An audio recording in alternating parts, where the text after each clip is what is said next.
गोस्वामी तुलसीदास ने रामायण कथा वहीं समाप्त कर दी थी जहां राम जी का राज्याभिषेक हुआ। पहले तो हमने भी तुलसी जी की तरह यही तय किया था कि हम भी उतनी ही कथा कहेंगे जितनी तुलसी जी ने कही है। इसीलिए हमने श्री राम के राज्याभिषेक पर ही अपने रामायण सीरियल का समापन कर दिया था। इस पर चारों ओर से बड़ा शोर उठा।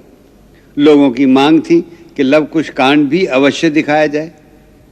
इसी कारण वाल्मीकि समाज की ओर से बहुत प्रोटेस्ट के बाद जब भारतीय पार्लियामेंट में इस बात को लेकर बड़ी चर्चा हुई, तब हमने जनता की मांग के सामने नतमस्तक होकर लव कुश प्रसंग को उत्तर रामायण का नाम देकर प्रोड्यूस कर दिया।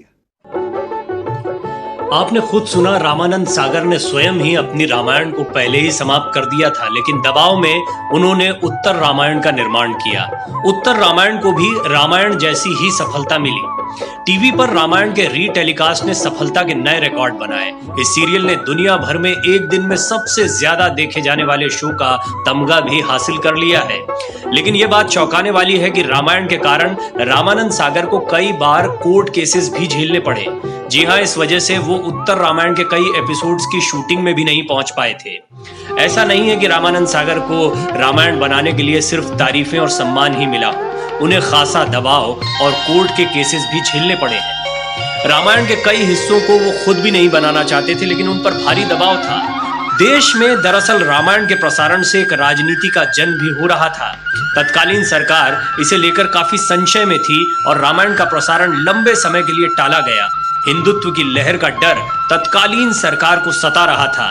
रामानंद सागर की रामायण के प्रसारण के बाद एक बार फिर भक्ति की एक नई लहर देखने को मिली।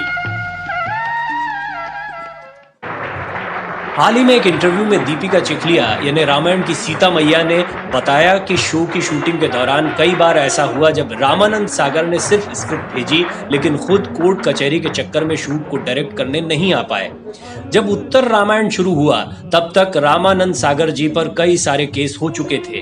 वो ज्यादातर एपिसोड की शूटिंग को डायरेक्ट करने नहीं आ पाए थे। वो एपिसोड की स्क्रिप्ट भेज देते थे।